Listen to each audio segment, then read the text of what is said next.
Praise the lord. నమస్కారం అండి అందరికీ.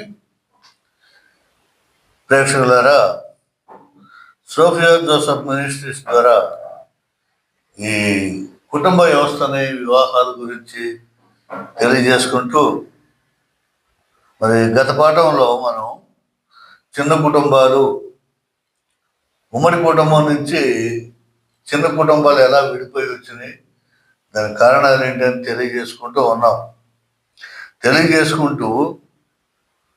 ఈ ఉమ్మడి కుటుంబ వ్యవస్థకి ఎలా చిల్లులు పడిపోయి విడికాపురాలు దాటేయటం ఎలా జరుగుతుందని చెప్పుకుంటూ ఉన్నాం. ఇప్పుడు దానిలో భాగంగానే ఇప్పుడు మనం మరోవైపు నుండి చూస్తే మన దేశ ఆర్థిక పరిస్థితి అనాదిగా వ్యవసాయం మీదే ఆధారపడి ఉంది. పూర్వకాలం మన దేశం యొక్క ఆర్థిక పరిస్థితి అంతా ఎక్కువగా వ్యవసాయం చేసుకునేవాడు, చదువుకునేవారు తక్కువ, పంట పొలాలు పండించుకుని వాటి ద్వారా జీవనం చేసేవాడు. కాబట్టి డబ్బు పెట్టుబడి అంతా వ్యవసాయ రంగం చుట్టే తిరుగుతూ ఉండేది. పంట పొలాలు పండించుకోవటం, వచ్చినటువంటి ధాన్యాన్ని నమ్ముకోవటం, ఆ డబ్బంతా మళ్ళీ వ్యవసాయానికి పెట్టుకోవటం, వ్యవసాయ పరికరాలు, పనిముట్లు చేసుకోవటం, ఇదంతా జరుగుతూ ఉండేది. కానీ ఈనాడు పెరుగుతున్న పారిశ్రామిక వృద్ధి వలన డబ్బు పెట్టుబడి నగరాల్లోని పరిశ్రమలకు చేరుకుంటుంది.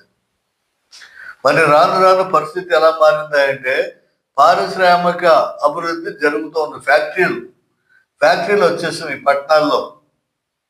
పట్టణాల్లో పెద్ద పెద్ద పారిశ్రామికమైనటువంటి మరి వస్త్రాలు కానీ, సిమెంట్ ఫ్యాక్టరీలు కానీ, మరి ఇంకా రకరకాల వస్తువులు ఉత్పత్తి చేసేటువంటి ఫ్యాక్టరీలు రావడం వల్ల ఈ డబ్బంతా పెట్టుబడి పెట్టుతూ దాని చుట్టూ తిరుగుతూ ఉంది. దీనివల్ల గ్రామీణ పరిశ్రమలు కుంటుపడిపోయింది. ఈ పట్టణాల్లో ఎప్పుడైతే ఈ డబ్బంతా చేరిపోయి పెద్ద పెద్ద ఫ్యాక్టరీలు, పారిశ్రామికీకరణ జరుగుతూ వచ్చిందో అక్కడ పెట్టుబడి పెట్టడం వల్ల ఈ గ్రామీణ ప్రాంతంలో ఉన్నటువంటి పరిశ్రమలు, కుటీర పరిశ్రమలు ఏవైతే ఉన్నాయో అవన్నీ కూడా కుంటుపడిపోయినవి. చేనేత పనులు, కుటీర పరిశ్రమలు, కలంకారీ, అలంకరణ, ఇలాంటి చిన్న చిన్న పరిశ్రమలన్నీ కూడా మూతపడిపోయింది. ప్రజలు ఉద్యోగాల వేటలో నగరాలకు వలస వెళ్ళటం ప్రారంభించారు. ఇంకేం చేయాలి? పల్లెటూరులో పని లేదు, బ్రతకాలి, వ్యవసాయం లేదు. అలాంటప్పుడు ఏం చేయాలంటే పట్టణాలకు ఎగబాకాలి. చదువుకున్న వారు ఎక్కువైన బాగానే చదువుకుంటున్నారు, పిల్లల్ని చదివించుకుంటున్నారు. చదువుకున్నటువంటి వాడు ఖాళీగా ఉండకూడదు, ఉద్యోగం సంపాదించుకోవాలి. కాబట్టి ఇక పట్టణాలకు వెళ్ళటం మొదలుపెట్టారు. పైగా నాగరిక జీవితం పట్ల, ఆధునిక వస్తువుల పట్ల వ్యామోహం పెరిగి ఎప్పుడైతే పట్టణానికి వచ్చారో అక్కడ ఈ నగర జీవితానికి అలవాటు పడిపోయి లగ్జరీకి అలవాటు పడిపోయారు. ఇంట్లో వస్తువులు, ఫ్యాన్లు కానించి, ఏసీలు కానించి, మరి వాషింగ్ మిషన్లు కానించి ఇవన్నీ కొనుక్కోవటానికి అలవాటు పడిపోయారు. మధ్యతరగతి కుటుంబాలు ఇక్కట్లు పాలవుతున్నాయి. వీటన్నిటికీ కారణంగా జనం వీటితో పాటు మరి పట్టణ వాతావరణంలో మార్పు వచ్చేసి ఏం చేస్తున్నారు? త్రాగటం, జూదం ఆడటం, వ్యభిచారం, మత్తు మందుల వంటి వ్యసనాలకు లోనై తద్వారా నేరాల సంఖ్య పెరిగిపోతూ వచ్చింది. ఇప్పుడు సంక్రాంతి పండుగ జరుగుతుంది. ఈ సంక్రాంతి పండుగలో చూడండి ఎన్ని వేల కోట్లు జూదంలో పోగొట్టుకుంటారు. కోళ్ళు పెంచడం, ఒక్కొక్క కోడి మరి 20,000, 25,000, 30,000, లక్ష పెట్టి కూడా పందెం కోళ్ళు కొని ఆ కోడి పందాల్లో లక్షలు పోటీలు పెట్టి పోగొట్టుకుంటారు. కోడి పందాలు, పేకాట్లు, మరి క్యాసినోలు, గొర్రెపోతు పందాలు, ఎడ్ల పందాలు, ఒకటేంటి రకరకాల పందాలన్నీ కూడా ఈ 3 రోజుల్లోనే బోర్డంత ధనాన్ని నాశనం చేసుకుంటున్నారు. దాంతో పాటు ఊరుకునే ఉంటారా? త్రాగటం, త్రాగి మళ్ళీ క్యాసినో డ్యాన్స్ వేయటం, చిందులేయటం, మత్తులో మునిగిపోవటం, గంజాయి, ఈ మొదలగు అలవాట్లు, వీటి ఒళ్ళు తాగి బాగా తిమ్మెరెక్కిన తర్వాత మళ్ళీ వ్యభిచారం చేయటం, వ్యభిచారంలోకి దిగిపోవటం, డబ్బులు నాశనం చేసుకోవటం, ఇవన్నీ కూడా మరి చేసి తద్వారా మళ్ళీ నేరాలు. తాగినోడు ఊరుకోడు కదా, ఎవడో కొడతాడు, బైక్ వేసుకుని ఎవడో గుద్దేస్తాడు.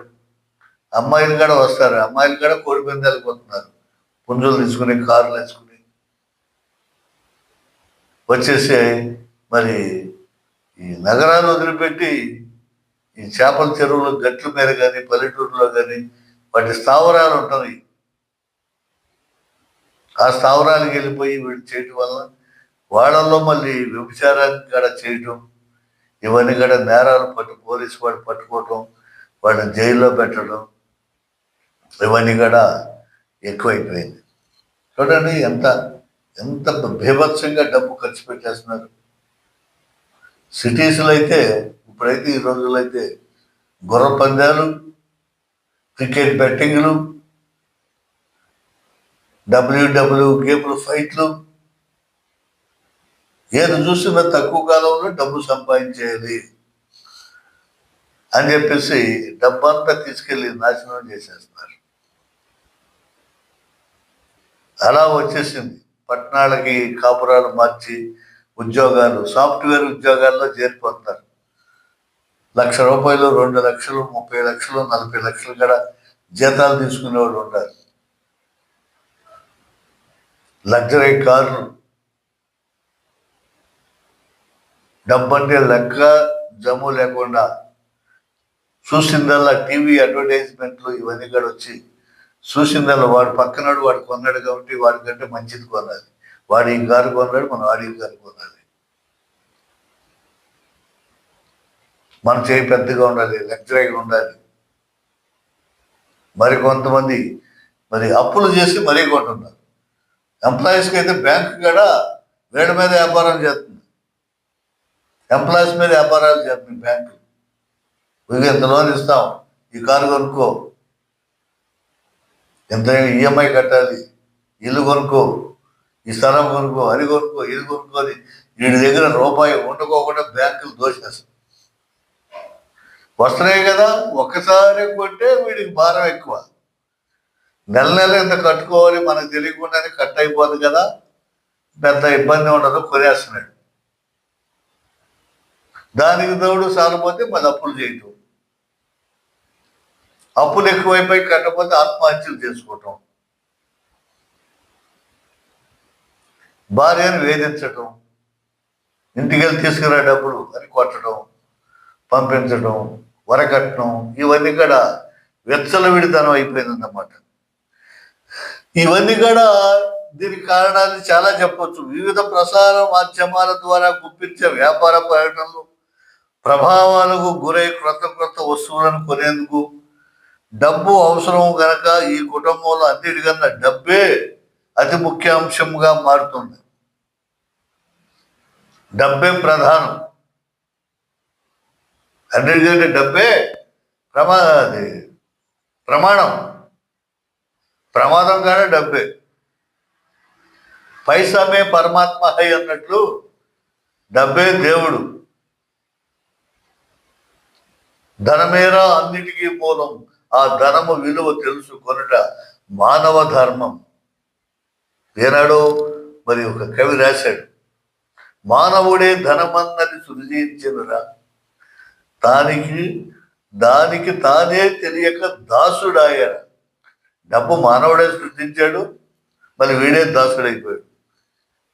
కాబట్టి దాంట్లో చెప్తాడు చక్కని నీతి, ధనలక్ష్మిని అదుపులోన ఉంచినవాడు ధనవంతుడు, గుణవంతుడు, బలవంతుడురా అని చక్కని సందేశం. డబ్బే ప్రధానం, డబ్బు సంపాదించాలంతే. ఏ నేరమన్నా చేయండి, ఏ అన్యాయం అన్నా చేయండి, ఏమైనా చేయండి, డబ్బు సంపాదించాలి, మనం గొప్పవాళ్ళగా అనుకోవాలి. ఆ తర్వాత తిప్పలు సంగతి. ఇలా దీనివల్ల ఏంటంటే ప్రసార మాధ్యమాలు టీవీలో, సెల్ ఫోన్లో, మరి వీటిలో వచ్చే అడ్వర్టైజ్మెంట్లు చూసి అట్రాక్ట్ అయిపోయి వాటిని కొనుక్కోవడానికి జరుగుతుంది. దీనివల్ల స్నేహ సంబంధ బాంధవ్యాలు నశించిపోతున్నాయి. ఈ డబ్బు వల్ల స్నేహం కట్టి చెడిపోతుంది. స్నేహితులకి, ఇద్దరు స్నేహితులకి ఉండాలనుకోండి, అవసరానికి డబ్బు అడుగుతాడు, సరే స్నేహితుడే కదా ఇస్తాడు అనేసరికి మళ్ళీ కట్టేటప్పుడు అది కనపడు, అక్కడ విరోధం వచ్చేస్తుంది. వాడు అవసరానికి వీడు ఇవ్వడు, ఆ స్నేహం చెడిపోతుంది. డబ్బు ఇచ్చేటప్పుడు దేవుడిగా కనపడినవాడు డబ్బు అడిగినప్పుడు దెయ్యంలాగా కనపడతాడు. దెయ్యంలాగా పీడిచ్చేస్తాడు రా వీడు. అలా స్నేహ బంధాలు తెగిపోతున్నాయి. అలాగే ఆడపిల్లల పెళ్లిళ్ళ విషయంలో కూడా వరకట్నమే ప్రధాన పాత్ర వహిస్తుంది. ఉమ్మడి కుటుంబాలు ఉన్నప్పుడు 14-12 సంవత్సరాలకి చిన్నతనంలో పెళ్లి చేసేవాడు. వీడి కుటుంబాలు వచ్చినాక వీళ్ళు కూడా పెద్ద పెద్ద చదువులు చదివి ఉద్యోగాలు చేసి వీళ్ళు సంపాదిస్తున్నారు. ఈ మగపిల్లాడు కూడా మరి బాగా సంపాదిస్తున్నాడు కాబట్టి వాడికి ఆస్తులు ఉంటాయి కాబట్టి కట్నం కావాలి. కట్నమే ప్రధానం. గుణగణాలు అవసరం లేదు, అమ్మాయి బాగోగులు అవసరం లేదు, కుటుంబం మంచి చెడ్డలు అవసరం లేదు. ఎంత డబ్బు ఇస్తే వాళ్ళని చేసుకోవటం, ఎంత కట్నం ఎక్కువ ఇస్తే వాళ్ళనే చేసుకోవటం. అదే అయిపోయింది ఇప్పుడు పరిస్థితి. 30-40 సంవత్సరాలు వచ్చినా పెళ్లి చేసుకోవట్లే అవట్లా. కోరికలు పెరిగిపోయి ఇంకా డబ్బు ఎవరిస్తారు, ధనదాహం పెరిగిపోయి ఎంత కట్నం కావాలి, మా అబ్బాయిని ఎంత చదివించారు, ఎంత కష్టపడి ఉద్యోగం ఇప్పించారు, వాడికి ఎంత ఆస్తి ఉంది, ₹1 కోటి ఆస్తి ఉంది కాబట్టి ₹1 కోటి కట్నం కావాలి, తీసుకొచ్చే అమ్మాయి కాడ. ఉద్యోగం చేస్తే ఒక రేటు, ఉద్యోగం లేకపోతే ఇంకొక రేటు. అందంగా ఉన్నా లేకపోయినా, సాంప్రదాయం ఉన్నా లేకపోయినా, ఇవేమి చూడాలి అప్పుడు. కాబట్టి ఈ రకంగా చేసుకోవటం, మళ్ళీ నెలకి 2 నెలలకి తగాదాలు రావటం, కట్నం చాలలేదని పంపించేయటం, మరి డబ్బులు తీసుకురాలేదని పంపించేయటం, లేదు అనుకుంటే ఇంకొక కట్నం గట్టిగా మనకు వస్తుంది అనుకుంటే ఈ అమ్మాయిని చంపేయటం, కిరసాలు పోసో ఊరేసో వరకట్న చావుడు చంపేసి ఇంకొక పెళ్లి చేసుకుంటే డబ్బులు వస్తాయిగా, కట్నం వస్తుంది. కానీ ఈ రకంగా నేరాల సంఖ్య కూడా పెరుగుతూ వచ్చింది. దీనికి మరి ఈ బాధపడలేక పిల్లల్ని కన్నటువంటి ఆడపిల్లల తల్లిదండ్రులు ఎన్నో కష్టాలు పడి మధ్యతరగతి కుటుంబాలు అప్పులు పాలవుతున్నారు. కొంతమంది ఆత్మహత్యలు చేసుకోవటం, వరకట్న చావులు, వరకట్న కేసులు, గృహహింస కేసులు ఎక్కువై తత్ఫలితంగా భార్యాభర్తలు విడిపోయి పిల్లల జీవితాలు నాశనం అవుతున్నాయి. పవిత్రమైన వివాహానికి అర్థం లేకుండా పోతుంది. భార్యాభర్తలు తగాదాలు డబ్బు కోసమే, వరకట్నం కోసమే, కేసులు సావులు, కోర్టు కేసులు, సూటి కేసులు. కోర్టు కేసు వచ్చిందంటే సూటి కేసులు పట్టుకుని తిరగాల్సిందే, లాయర్ల చుట్టూ, కోర్టుల చుట్టూ. పిల్లలు చిన్నపిల్లవారే, వాడి భవిష్యత్తు కోసం మనం కలిసి కాపురం చేసుకుందాం, ఇవన్నీ వద్దనేటువంటి ఆలోచన లేదు. పెద్దల మాట లెక్క చేసే పని లేదు, పెద్దల మాట వినే పని లేదు. కోర్టుకి ఎక్కేయటం, విడాకులు వేసేయటం, పిల్లల జీవితాలు అయోమయం నాశనం అయిపోతున్నాయి. దీని అంతటి కారణం ఏంటంటే ఈ వరకట్నం.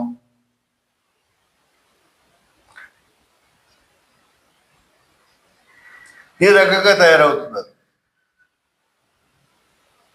లేదు, భర్త సంపాదన పరుడు కాడు, వాడు తెచ్చే డబ్బు శాతం లేదు అనుకుంటే ఈ భార్య కొంచెం అందగత్తి అయితే డబ్బు ఉన్నవాడికి వలయటం, వాడి దగ్గరికి వెళ్ళిపోవటం, వీడికి ఏమైనా పంగనామాలు పెట్టేయటం,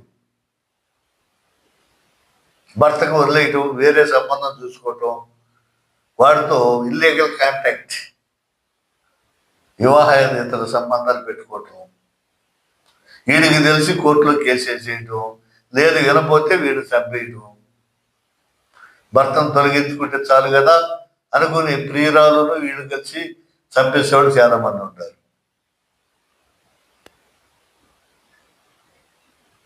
ఈ మధ్య చూస్తున్నాం పేపర్లో లేదు భర్త మీద ఇన్సూరెన్స్ కట్టేయటం, ఆయన చంపేసి అంత డబ్బులు వస్తాయని ఊహించుకోవటం, వాడిని చంపేయటం ఇన్సూరెన్స్ డబ్బుల కోసం. ఇలా క్రైమ్ రేట్ అనేది పెరిగిపోతుంది.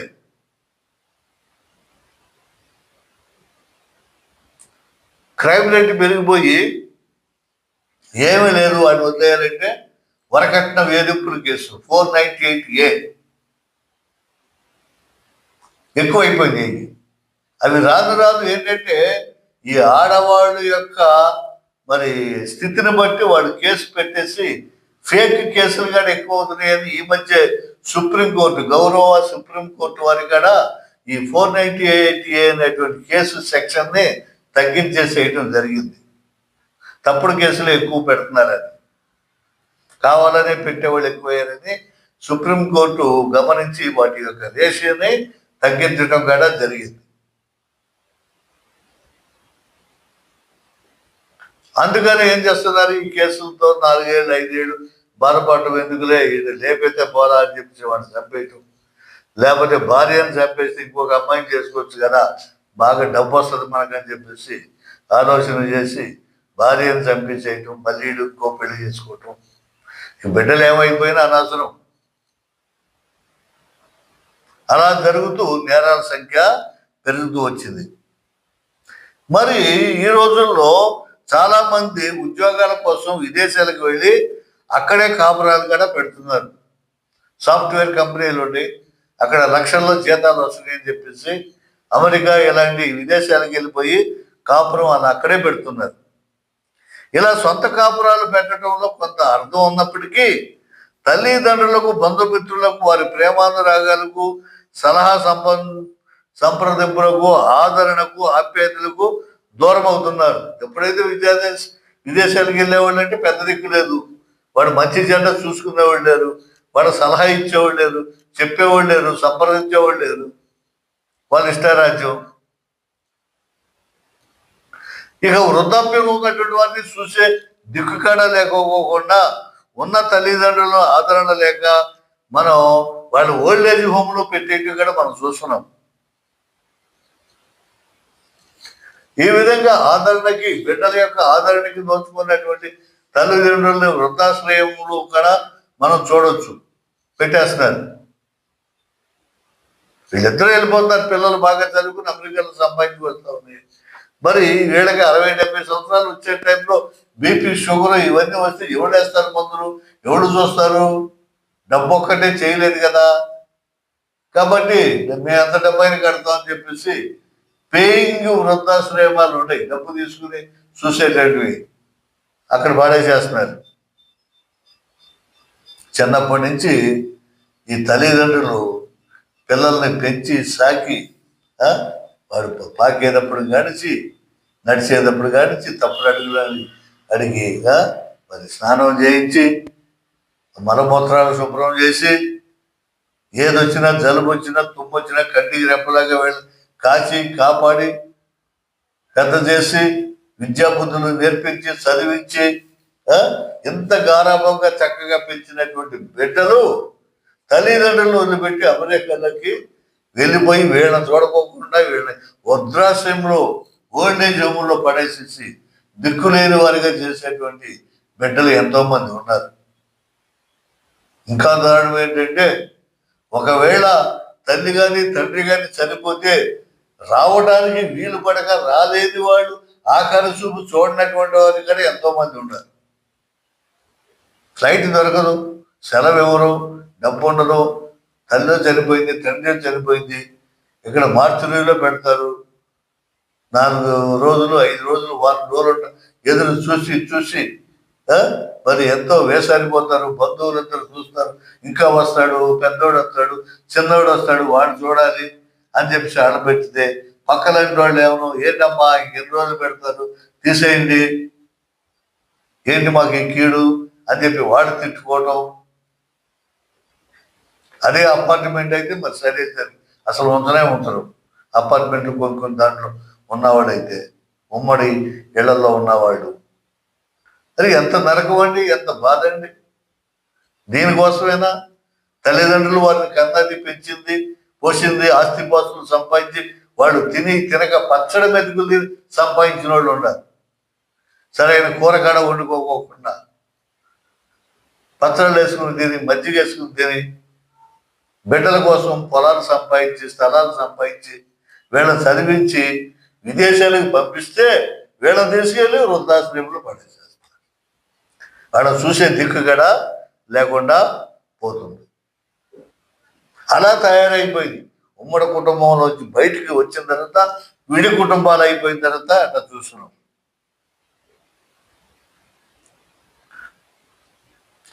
పేదవారు మరి కొంతమంది పేదవారు అయితే యాచకులుగా మారిపోతున్నారు.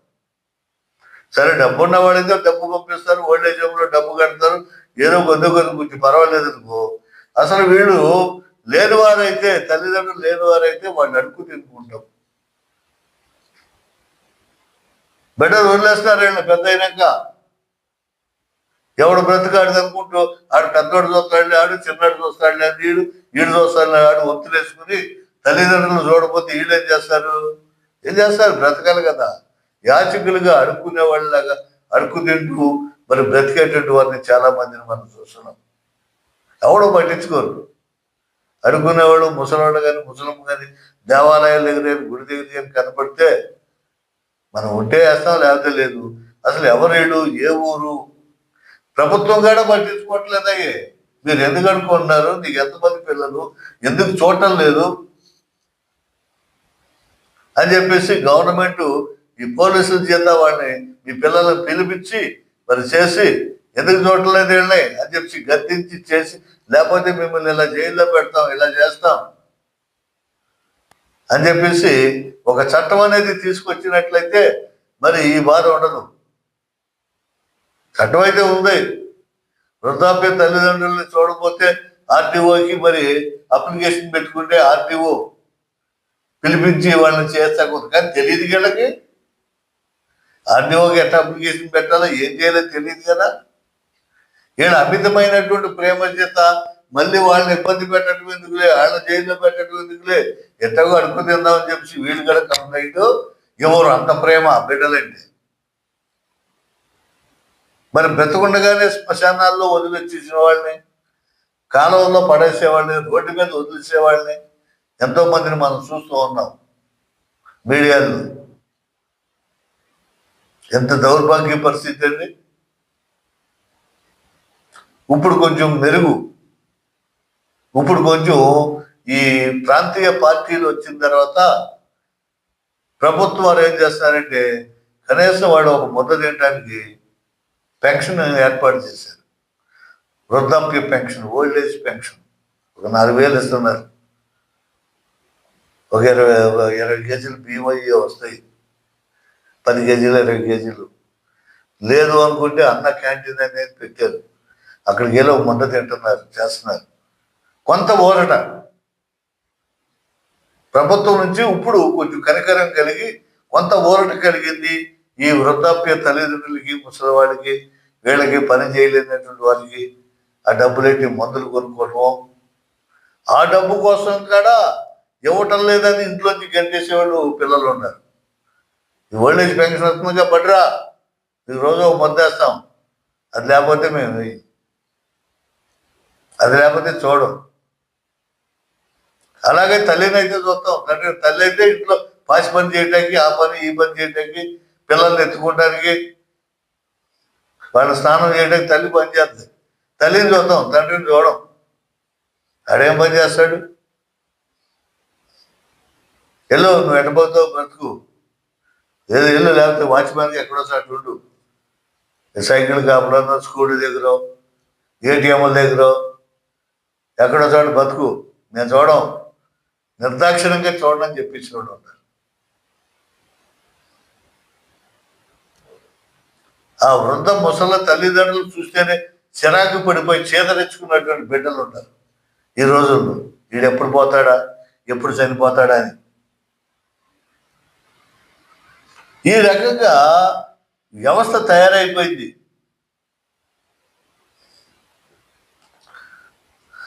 సంపన్నులు వృద్ధాశ్రమంలో ఉంటున్నారు, పేదవారు యాచకులై జీవిస్తున్నారు. మరి కొంతమంది బిడ్డల తల్లిదండ్రులను వంతుల వారీగా చూస్తూ అన్నదమ్ములు ఒకరిపై ఒకరు నిందలేసుకుంటూ తల్లిదండ్రులను నిర్లక్ష్యం చేస్తున్నారు. 4 బిడ్డలు ఉన్నారు. ఒక నెల పెద్దోడు చూడాలి, రెండో నెల రెండోడు చూడాలి, 3 గట్ట నెలకు ఒకడు చొప్పున వంతులు వేసుకునే వాళ్ళు ఉన్నారు. కోడళ్ళు మంచోడు కాదనుకో, అసలు ఇప్పుడు నరకమేక నేను చూడనంటాను. లేదా ఆడపిల్లల దగ్గరికి వెళ్ళిపోతారు. అల్లుడు మంచోడైతే పర్వాలా, మీ అన్నయ్య ఉన్నాడుగా చూడలేడా, ఇక్కడికి ఎందుకు తీసుకొచ్చా, నువ్వు గడపో అని చెప్పేసి తోలేసేవాళ్ళు ఉంటారు. చూసారా పేదరికంలో ఎంత మరి నరకం అనిపిస్తారో. చిన్నప్పుడు మరి వాళ్ళని ఎలాగే చూసారా, ఎలాగే చూడలేరు కదా. కూలి పని చేసుకునేవాడైనా సరే సాయంత్రానికి మరి కిరాణా షాప్ కాడికి వెళ్ళి ఒక 100 రూపాయలు వస్తే ఆ 100 రూపాయలు ఒక 10 రూపాయలు కూరగాయలు, 10 రూపాయలు మంచినూనె, 10 రూపాయలు ఇది 4 రకాలుగా ఆ 100 రూపాయలు సరిపెట్టుకుని ఆఖరికి 5 10 మిగిల్చి ఆ పిల్లలకి వస్తా ఒక జంతికో ఒక చెకోడియో ఏదో ఒకటి తీసుకొచ్చి ఒక బిస్కెట్ తీసుకొచ్చి పిల్లలకి పెట్టేవాడు. కొట్టించి రాగానే అమ్మ వచ్చింది, నాన్న వచ్చాడు, నాకు ఏదో తెచ్చాడు అని చెప్పేసి వెనకాల తిరిగి తినేవాడు. కొన్ని తగ్గించుకుని కూడా తినేవాడు. ఒక మంచి కూర వండితే పిల్లలు తిన్నాకే వీళ్ళు తినేవాడు. చాలపోతే వీళ్ళు ఏ పచ్చడో, ఏ నల్లగారమో, లేదు చింతపొడి కారం. చింతపొడి కారం అంటే గొడ్డుగారం ఎంత, ఉప్పు ఎంత, చింతపండు, 2 ఉల్లిపాయ ముక్కలు బాగా కోసి కలిపి పిసికేసి మంచి నూనె వేసి పిసికేస్తే అప్పుడప్పుడు కారం తయారైపోయింది. దాన్ని వేసుకుని తినేవాడు. మజ్జిగ ఉంటే మజ్జిగ వేసుకుని తినేవాడు. లేదా మంచి నీళ్ళు వేసుకుని ఉప్పు వేసుకుని అది పచ్చిమిరకాయో ఉల్లిపాయో పెట్టుకుని తినేసేవాడు. సద్యాన్నం మూట కట్టుకుని పొలాలకు వెళ్ళిపోయేవాడు. పిల్లలకు మాత్రం ఏ లోటు లేకుండా పెంచేవాడు. అంత పెంచి అంత చేస్తే వీళ్ళు వృద్ధాప్యంలో ఏం చేస్తారు తెలుసా, వడ్లు పారేస్తున్నారు. బెట్టం ఏదో అడుకో. మరి కొంతమంది ఈ తల్లిదండ్రులు వృద్ధాప్య వాళ్ళు ఏం చేస్తారో మేము చూసాం. ఒక సెంటర్కి తీసుకెళ్ళి ఆ సెంటర్లో వదిలిపెట్టేసి వెళ్ళిపోతారు. ఆడు సాయంత్రం వరకు అడుక్కుంటారు. ఆ సాయంత్రం వేళకున్న ఆడు మళ్ళీ వచ్చి తీసుకెళ్ళిపోతాడు ఇంటికి. ఆ పూటకి ఎంత డబ్బులు వచ్చినాయి అంటే లెక్క చూసుకుంటాడు. వీడు వెళ్ళి తాగేస్తాడు. ఇలాంటి దౌర్భాగ్యులు కూడా ఉంటారు.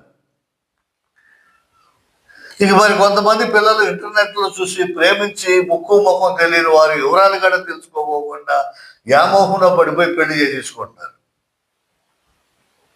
పెళ్లి చేసుకుని కన్న తల్లిదండ్రులకు ఎంతో శోభ తెచ్చి పెడుతున్నారు. భయంకరమైనటువంటి క్షోభ తెచ్చిపెడుతున్నారు. ప్రేమలో పడిపోయి వాడు యొక్క అవతారం చూసి ఆడు మెడలో ఎవరిదో కుక్క గొలుసలాగా ఒక బంగారం గొలుసు వేసుకుని, ఒక బైక్ వేసుకుని, ఒక నల్ల కళ్ళజోడు పెట్టుకుని, ఒక సినిమా యాక్టర్ లాగా ఎవరిదో బైక్ తెచ్చుకుని బుర్రమని తిప్పుతూ ఉంటుంటే ఆడు మోహంలో పడిపోయాడు. ఇప్పుడు బాగా డబ్బు ఉంది కోసం, బాగానే చూస్తాడు కోసం పిచ్చి మోహంలో పడిపోయి తల్లిదండ్రుల మాట అనుకోకుండా వాడితో లేచి వెళ్ళిపోయి పెళ్లి చేసుకుని తిండికి దోసుకోకుండా ఉండటానికి లేకోకుండా మళ్ళీ వాడు వదిలిపెట్టి పారిపోతే దిక్కు దోసనటువంటి స్థితిలో ఉంటే వాడిని చూసి నెత్తి నోరు కొట్టుకొని ఏడ్చి క్షోభపడేటువంటి తల్లిదండ్రులు ఎంతోమంది ఉన్నారు. ఈ విధంగా నేటి కుటుంబ వ్యవస్థ తయారైపోయింది. ఇలా చెప్పుకుని పోతే చాలా ఉదాహరణలు మనం చెప్పుకోవచ్చు. అంత భయంకరంగా తయారవుతున్నారు. ఎంత బాధ అండి. దీని నుంచి అవేర్నెస్ వద్దా, మనం నేర్చుకోవద్దా, పాఠం వద్దా? ఈ జరుగుతున్నాయన్నీ కూడా మనకి లెసన్స్ కదా, మనకు పాఠం కదా, మన బిడ్డలకు పాఠం కదా, కాపురాలకు పాఠం కదా. ఎవరు తీరుస్తారు ఈ బాధలన్నీ? మరి ఉమ్మడి కుటుంబంలో చూసినట్లయితే మనకి కుటుంబానికి శిరసం లాంటి వాడు తండ్రి, తలకాయ, పెద్ద తలకాయ. తండ్రి. ఆ తండ్రి నాయకత్వం అధికారం వహించేవాడు అతడే. అన్నిటికీ సరిపెట్టుకుని ద్రగమింగుకుని కష్టమైన నష్టమైన బాధ అయినా ఏదైనా ద్రగమింగుకుని నాయకత్వం వహించేది తండ్రి. మళ్ళీ ఆ కుటుంబానికి తల్లి హృదయం లాంటిది. పైకడ బాధ్యతలన్నీ కూడా తండ్రి మోసుకుంటూ వస్తే మరి లోపల కుటుంబంలో వ్యవస్థలో ఉన్నటువంటి మంచి చెడులన్నీ కూడా తల్లి భరించేది. హృదయం లాంటిది. గుండె ప్రేమకు చిహ్నం, ఇంటిని ప్రేమతో నింపేది తల్లే. ప్రేమకు చిహ్నం ఏంటంటే గుండె, హార్ట్. Love symbol ఏమేస్తారు? గుండెని వేస్తారు కానీ మోకాలు నేరు కదా. ప్రేమిస్తున్నారంటే గుండె బొమ్మేసి దానిలో బాణం వేస్తారు.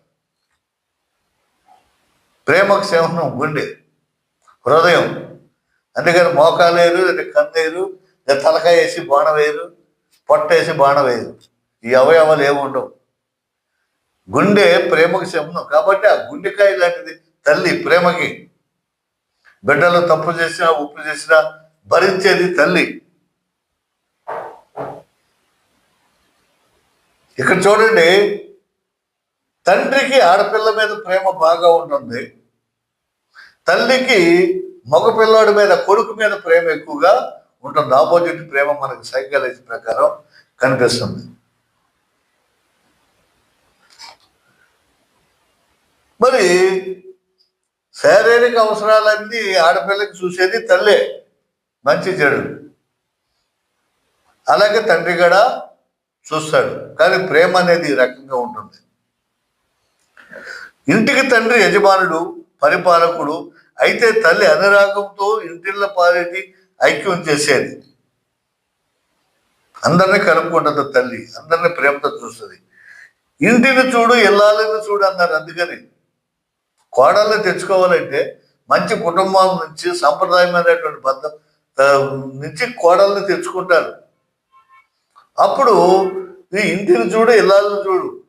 ఆ ఇళ్ళని బట్టే ఇల్లంతా కూడా మనకి తెలిసిపోతుంది. అన్నం ఉడికిందో లేదో, అన్నం అంతా నవిలి మింగితే కాదు, ఒక బ్రతుకు పట్టుకుంటే సరిపోతుందంట. అలాగే వీళ్ళ గుణగణాలను చూస్తే సరిపోతుంది. ఆ ఇంటిని చూస్తే ఆ ఇల్లు ఎలాంటిదో, ఆ ఇల్లాలు ఎలాంటిదో, ఆ గృహిణిని బట్టే ఆ ఇంటి యొక్క ప్రభావం అంతా కూడా మనకి తెలిసిపోతుంది. గృహశోభ చాలా వరకు తల్లిపై ఆధారపడి ఉంటుంది. కాబట్టి ఇదంతా చక్కదిద్దుకుని చేయాలి అంటే దేవుని యందు భయభక్తులు కలిగిన కుటుంబం అయి ఉండాలి, సాంప్రదాయబద్ధమైన కుటుంబం అయి ఉండాలి. అది ఏ దేవుడైనా ఉన్నాయి, ఏ కులమైనా ఉన్నాయి, ఏ మతమైనా ఉన్నాయి. దేవుని యందు భయభక్తులు కలిగినటువంటి కుటుంబంలో మంచి సాంప్రదాయం అనేది ఉంటుంది. ముఖ్యంగా మన క్రైస్తవ కుటుంబాల్లో వీళ్ళు చూడండి, క్రైస్తవులు అనేది మన భారతదేశంలో అల్పసంఖ్యాకులు. అధిక సంఖ్యాకులైన హిందువుల మధ్య చీకట్లో మిణుకుమంట జీవించేవారు ఈ క్రైస్తవులు. మిణుకుమని దీపాలాగా కనిపిస్తూ మన కుటుంబ జీవితం మన చుట్టూ ఉండే హిందువులకు ఆదర్శవంతంగా కల్పించాలి. వాళ్ళకి మనం ఆదర్శంగా ఉండాలి. అబ్బా ఏం కుటుంబం రా, ఏం సంప్రదాయం రా, ఎంత చక్కగా ఉండారా, క్రీస్తు ప్రేమ ఏళ్ళలో ఉంది, క్రీస్తు ఒకరిని ఒకరు ఎలా ప్రేమించండి, సహనం కలిగి ప్రేమ కలిగి మరి ప్రేమైక్య జీవనం ఎలా సాధించాలని ప్రభు చెప్పారో అలాంటి ప్రేమనే వీళ్ళు చూపిస్తున్నారు. సేవకు మంచితనానికి సాక్ష్యంగా ఉండాలి. మన ఇంట్లో దైవార్చన క్యాలెండర్లు ఉండాలి.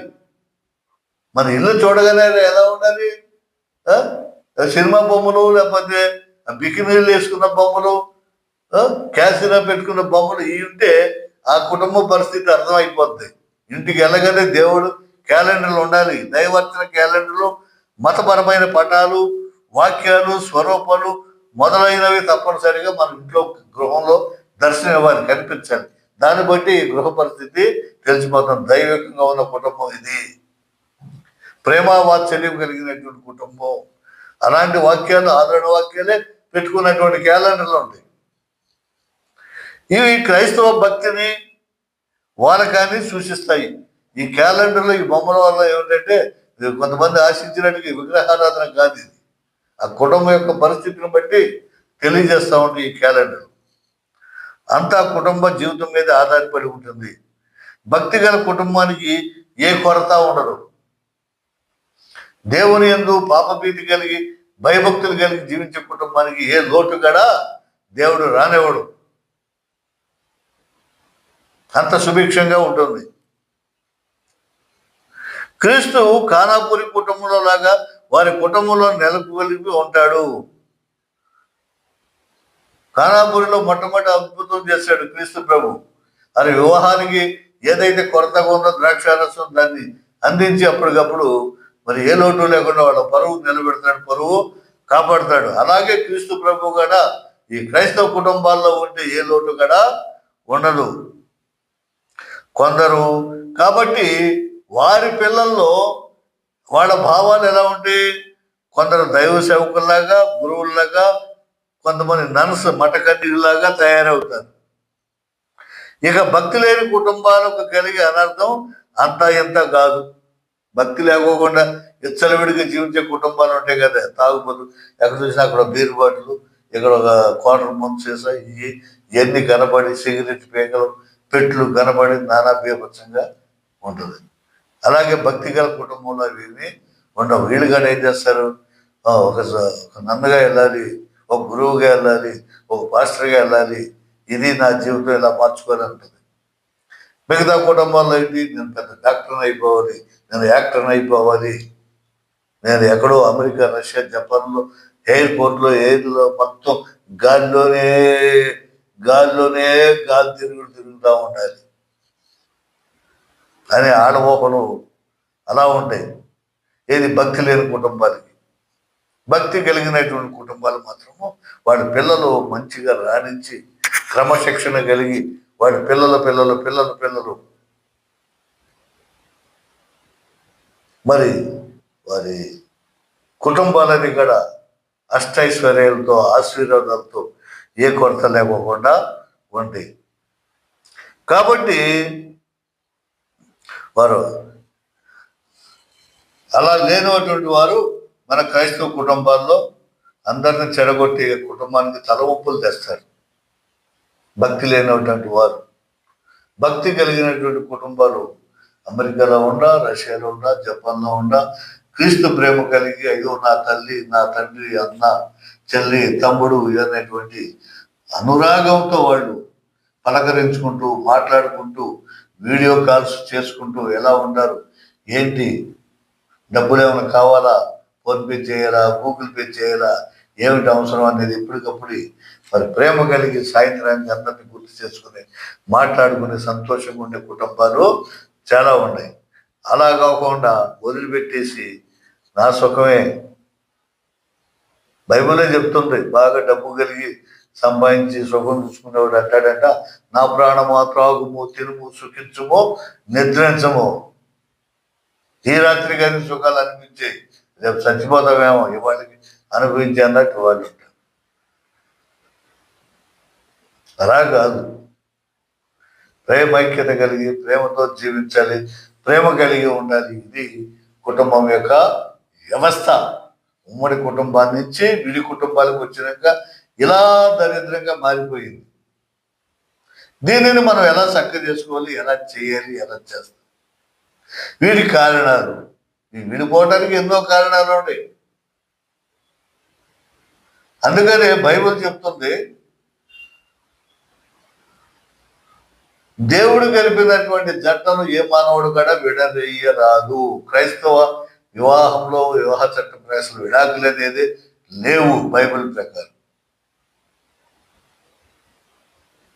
ఎన్నిసార్లు క్షమించాలి ప్రభు అంటే 72 సార్లు అయినా క్షమించు, ఒకసారి కాదు అని చెప్పి ప్రభువు చెప్తాడు. అలా కాదు మేము విడిపోతూ ఉంటామంటే మళ్ళీ దానికే ఉన్నాయి, చట్టాలు వచ్చినాయి, చేర్పులు మార్పులు వచ్చినాయి, కోర్టులు వచ్చినాయి, ఇవన్నీ కూడా వచ్చినాయి. ఇవన్నీ కూడా ఒక్కొక్కటి కూలంకషంగా మనం చర్చించుకుంటూ ఈ పాఠంలోకి ముందుకెళ్దాం. చాలా ఉన్నాయి, తెలుసుకుందాం. కాబట్టి జాగ్రత్తగా మీరు ఎక్కడ కూడా ఇదేంలే, ఏమిడంత అడిగింది, ఇవన్నీ మనకు తెలిసినయాలే, ఈయనేంటి చెప్పేది అన్నట్టు ఉంటే లేకపోతే నవ్వును. శ్రీకృష్ణుడు అంటాడు భగవద్గీతలో, చెప్పటమే నా ధర్మం, వినకపోతే నీ కర్మం. భగవంతుడు అనేవాడు, దేవుడు అనేవాడు చెప్తాడు అంతే. స్వేచ్ఛ ఇచ్చేసాడు మానవుడికి. వినకపోతే ఏం చేస్తాడు? కర్మ. దేవుడు సృష్టిని సృష్టించాడు, ఏదైనా వనంలో పెట్టాడు. మరి ఆదామును పెట్టేందుకు అన్నిటికంటే బాగా నెగనెగలాడే ఆ పండు మాత్రం తినొద్దు బాబు అన్నాడు. చెప్పాడు, వినలేదు, కర్మ అనుభవిస్తున్నాడు. చెప్పటమే నా ధర్మం, వినకపోతే నీ కర్మం. దాని ఫలితాన్ని అనుభవిస్తున్నాడు మానవుడు. అందరికీ వచ్చేసింది. శరీరంలో జబ్బు చేస్తే ఒక్కచోట ఇంజెక్షన్ చేస్తారు, అది శరీరం అంతా పైపోతుందా లేదా? అలాగే ఆది మానవుడు మరి హవ్వ ఆదాము చేసినటువంటి తప్పు మొత్తం అందరికి పైపోయింది. కాబట్టి ఈ సంసారం అనేది చాలా పవిత్రమైనది. కుటుంబం అనేది, కుటుంబ వ్యవస్థ అనేది గొప్ప ప్రయత్నం, పవిత్రమైంది, చాలా పవిత్రమైంది కుటుంబ వ్యవస్థ. దీన్ని ఏదటం చాలా కష్టం. అందుకనే సంసారాన్ని సాగరంతో పోల్చారు. సముద్రాన్నైనా ఈదొచ్చు, కానీ ఈ సంసారాన్ని ఈదటం చాలా కష్టంరా బాబు అని గొప్ప గొప్ప మహామహులు తెలుసుకుని వ్యాఖ్యానించారు. ఈ సంసారాన్ని వదిలిపెట్టి సన్యాసులుగా మారిపోయి కమండలం పట్టుకుని హిమాలయాలకు వెళ్ళి తపస్సు చేసుకున్నవాడు చాలా మంది సార్. బాబు వద్దు, ఈ భార్యతో ఏగలేను, ఈ బిడ్డలతో ఏగలేను, ఈ సంసారం నేను పోయలేను, నాకొద్దు అని చెప్పి పారిపోయేవాళ్ళు చాలా మంది ఉన్నారు. అందుకని నేరా సన్యాసి అంటారు. భార్య బిడ్డలు ఎవరు తిరిగేవాడిని సన్యాసిలోకి తిరుగుతున్నాడు ఆ సన్యాసి అంటారు. సంసారి సన్యాసి. కాబట్టి ఈ వివాహ వ్యవస్థ పవిత్రమైంది కాబట్టి దాని గురించి తెలుసుకొని భవిష్యత్తులో మనం కొంతమందికైనా తెలియజేసి వాళ్ళని ఎడ్యుకేట్ చేయడానికి ప్రయత్నం చేద్దాం. లేదా ముందు మన కుటుంబాలు, మన ఫ్యామిలీ అయినా ఎడ్యుకేట్ అవుదాం. కాబట్టి జాగ్రత్తగా వినండి, సబ్స్క్రైబ్ చేయండి, షేర్ చేయండి. ఎక్కడ స్క్రిప్ట్ చేయకపోకుండా ఒక ఓపికతో వినమని నేను ప్రాధాయపడి అడుగుతున్నాను. తర్వాత విషయం మళ్ళీ వచ్చే పాఠంలో తెలియజేస్తాను. మీ అందరికీ నా వందనాలు. దేవుడు మిమ్మల్ని దీవించి ఆశీర్వదించును గాక. ఆమేన్.